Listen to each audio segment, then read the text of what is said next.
Trashidele, today I am invited here to say a few words by International Tibetan Study Institute. And first, I would like to thank all the members and directors of this institute, because I felt that this institute is extremely important, not only to expand, flourish the Tibetan Buddhism, but I think through this exercise it will benefit countless sentient beings from east to the west internationally. And as I have been living in West for last many years, I think I would say a few words from my experience being as a monk, as a teacher in Western countries. Firstly, the Tibetan Buddhism, what we have been practicing and what we have been teaching, is extraordinary religious, or it's science or philosophy. Even though this teaching started 2,500 years ago, the value or the manifestation, the beneficial of this message is actually every year benefiting more and more people in Asia and West and every part of the world. So the most important thing that we should concern is listening, contemplating, and meditating on these teachings of Buddha Dharma, and all these profound and extensive commentaries that are written by so many great masters in the past, in Indian masters as well as Tibetan masters. So there are so many things for us to learn and contemplate and practice on this. So I think even in the West, although the Tibetan Buddhists established in West haven't been so long, probably half century, but now and every year and more people are realizing that how much benefit that they're gaining from practice on these teachings.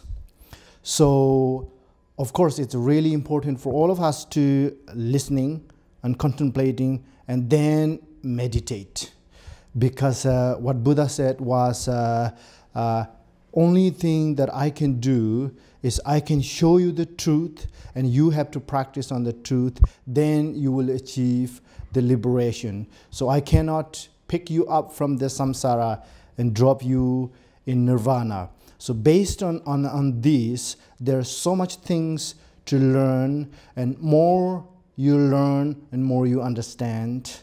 The more you understand, actually you will feel the experience and how much happy and how much joy that you can gain from this practice. So what I was trying to say is that the practice of Buddhism is not only based on the faith and devotion, receiving blessings from the master. I think it's more important is individuals to study and then you contemplate on what you have studied until you're totally convinced, which means that until you totally understand. And then once you totally understand, then you have to meditate until you become what you have learned and what you have contemplated on. So this is the best way of practice on Buddhism. So if we do this way, then of course all the potential of the Buddha's profound and extensive teachings will produce the fully result. So the practice of Buddhism is, a lot of us think the result will only happen either in next life or after many lifetimes. I think that's a little bit of a misunderstanding, because the practice of Buddhism is, the whole purpose of doing this is to reducing our negative afflictions, negative emotions, as well as to increasing our compassion, loving kindness, forgiveness, understanding, and all those aspects. So the more and more practice we do, we should actually see the result right away. So what happens is, the more and more practice you do, you basically become better and a better person, which means that your life is already began to have a happy. So once you fully developed all your qualities, such as compassion, loving kindness, which actually we already have, exist within us, which is we call the basic potential or Buddha nature. So once we fully develop this nature, then we become enlightened. So we achieve enlightenment. We free from all type of suffering. So that's why whether you go to east or west, it's very universal, very equal, that every sentient being wants to have happiness and doesn't want to have a suffering. So it doesn't mean that if you want to have happiness, you will have happiness. And if you don't want to have a suffering, you won't have a suffering. But we have to know the technique, how to reduce the suffering and how to increase our happiness by listening, contemplating, and meditating on the teachings of Dharma. So I think it is flourishing quite speedily from east to west, which is extremely important and extremely beneficial, because it is universal that everybody is trying to achieve happiness and everybody is trying to be free from suffering. So for those, the best way to achieve their happiness and free from suffering is dealing with their inner mind, to developing their inner potential, which is also we call emptiness or interdependent. So these have so much things to learn.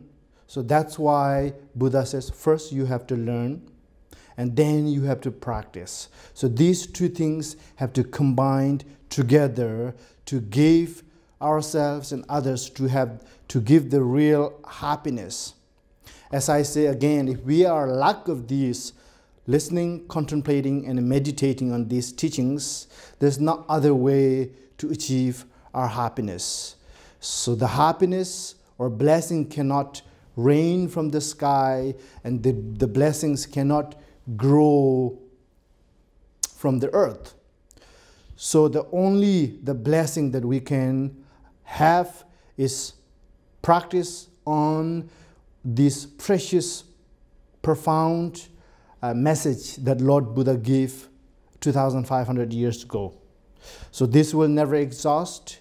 The more you practice, more you will get the realization. So I think that's all I have to say. Nothing really much to say. And again, I really appreciate for all the members and directors for their tireless work.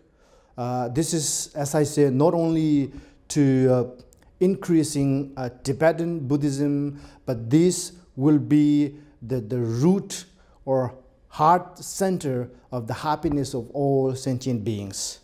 Because every sentient being have the same wish, and every sentient being have the same fear, which is fear of suffering, and every sentient being have the same wish, which is achieve happiness. So the only way to gain this is to reducing our afflictive emotions such as anger, pride, jealousy, and so on, and also to increasing our potential of compassion, wisdom, forgiveness, and understanding. So these exist all these teachings that Buddha Shakyamuni gave 2,500 years ago. So I really hope and pray that this extraordinary technique of achieving happiness pervade all over the world, and also this the Tibetan Buddhist practitioner or practice will flourish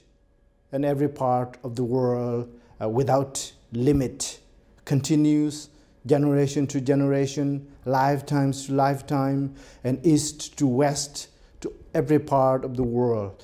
So I would like to thank again for giving me this opportunity, and hopefully see you next time.